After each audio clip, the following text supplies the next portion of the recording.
Alright, well hello, I'm Chris and this is my HOLLEY Part 5 video.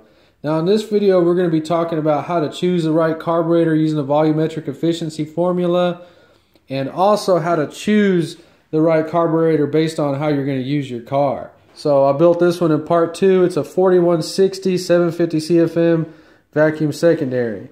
Built this in Part 4. It's a 780 CFM 4150 vacuum secondary. And this one I bought for my car for performance in the future. This is a 850 CFM 4150 mechanical secondary double pumper. So these are all big block carburetors, and in my case they're for a 454 cubic inch. So all three of these carburetors are going to be put on my car and tested and tuned with a wideband O2 sensor in future videos. But what is the point? Why do I have a 780 and why do I have an 850? And that's the first point, is choosing the right carburetor based on the airflow requirements. If you're trying to pick your carburetor, the volumetric efficiency is the most important formula that you'll ever need to learn. And if you don't know it or thought it was too complicated, it's not. I'm going to show you how to do it.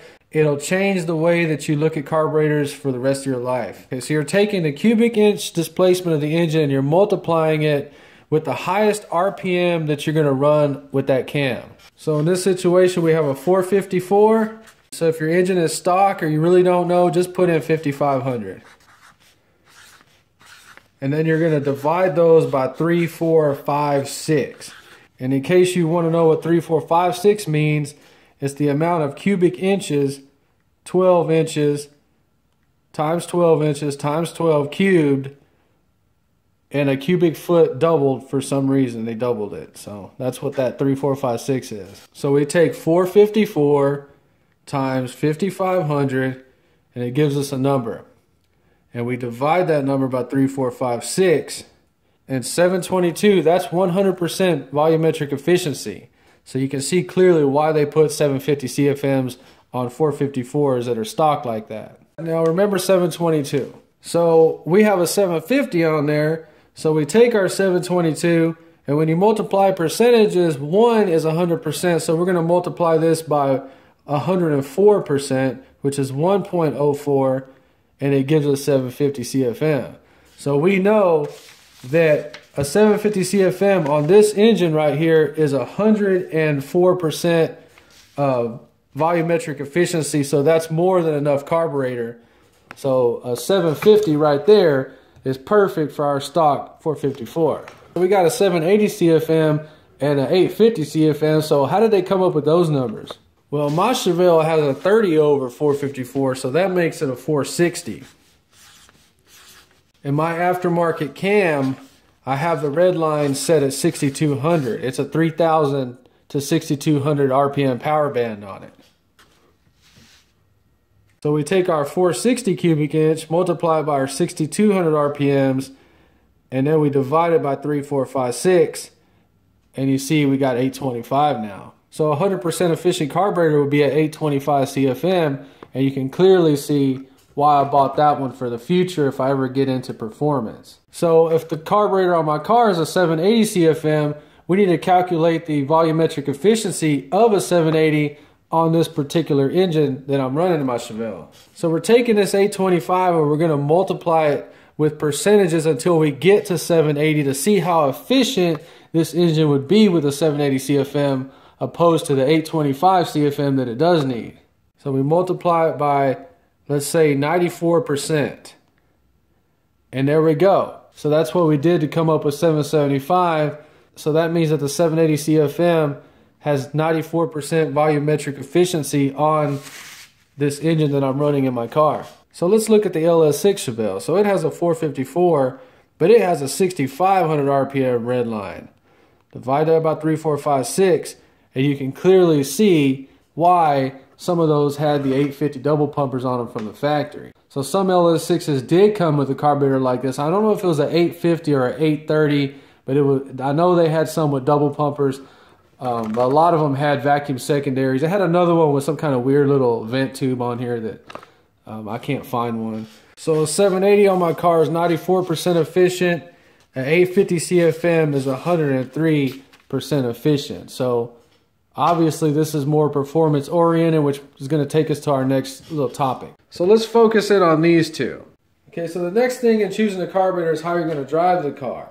See, this one we got 103% efficient carburetor, but you want to do that when you race. What's the point of racing when you only have, 90% volumetric efficiency? So that's how come that formula is mainly used to not get an undersized carburetor. But when you drive on the street and you drive at the track, they're two completely different styles. On a race situation, you're trying to dial this double pumper in where it doesn't have any bogs, any hesitation, any weird spots and transitions at open throttle. So that's the whole race idea, that this thing, it doesn't matter how it runs, you're just trying to get this thing to open them throttle blades up and go as fast as it can. So race application is when you use something like this. See, that's the thing, that when you're driving on the street, you don't ever do that. I mean, I know there's situations you might open it up, but typical street driving, you're at red lights, you're getting hot, a bunch of stuff like that's going on. You're just driving. You might get on the freeway and hit it a little bit. But when you're driving your car on the street, you're not doing no wide open throttle. I mean, you might to have fun, I get that. But typically, a street carburetor is not ever going to be driven like this. Street carburetor is just driven a completely different way. So yeah, I know there's people out there that have a double pumper set up to run on the street, but they have it tuned race style and they're just happen to be running it on the street. But if you pay attention to people that have these set up, they're not worried about idle. They're not worried about their car might idle like that and it might run shaky. The RPMs are up high. But whenever they open that throttle up, this thing smooths out and it freaking flies. But that's the difference on a street carburetor that you're driving, daily driver or car shows or whatever you're doing with it. You don't want this thing to run shaky. You want this thing to run smooth. And that's why the vacuum secondaries is going to have a smooth transition. This is just so much more appropriate street carburetor than trying to use one of these. The main reason I'm talking about that is because this thing is a freaking gas guzzler.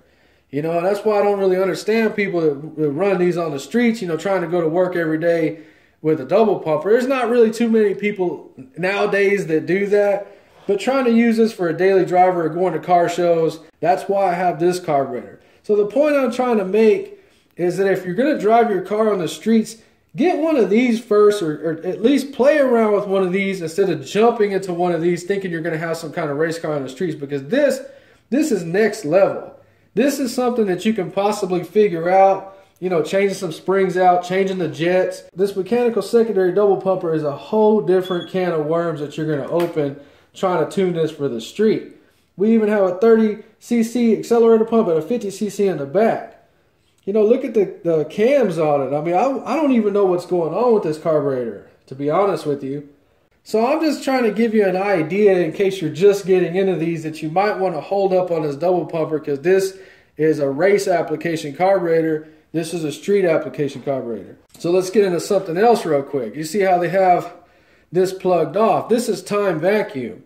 All you need to know about time vacuum is that whenever the car is idling and the butterfly valves are shut, it's not pulling any vacuum. So race cars, they plug that off anyway, and any advance they're going to run is going to be off a manifold vacuum down there. Seeing how the street carburetor has your reporter to time vacuum. And in other words, if you had a street carburetor, you would play around with this. If you got your car running, you would take this tube off, plug it, and run it down a manifold vacuum, and kind of found out which one run better, at least give you an idea on your own.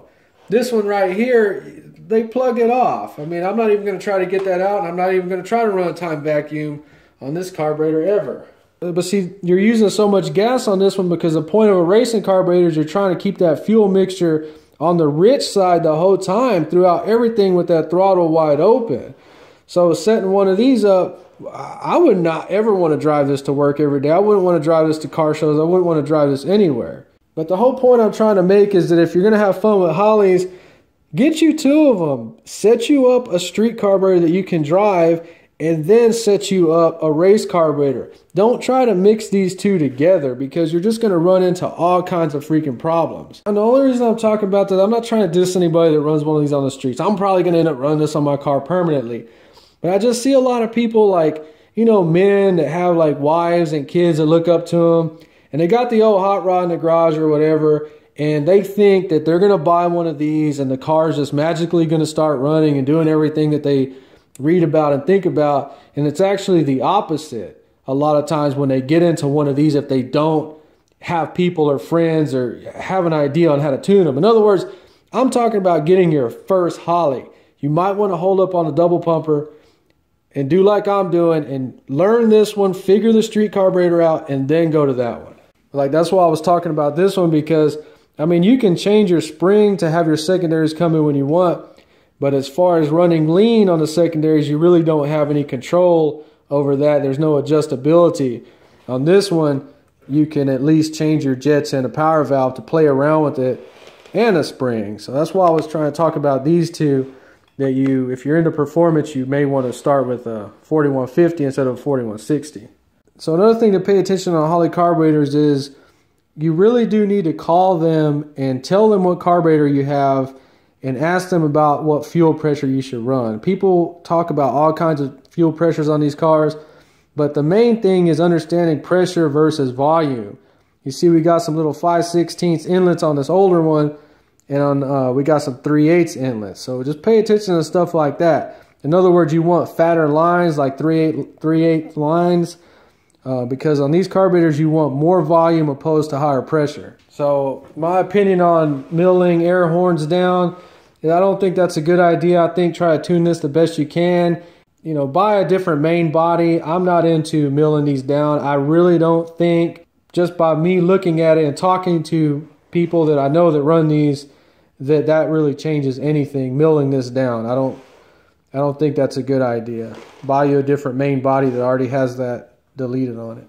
You know, but I'm just talking about that because when you go on forums and you see people, they've already done all this research. They already know all this stuff, and that's how come they're messing with these now.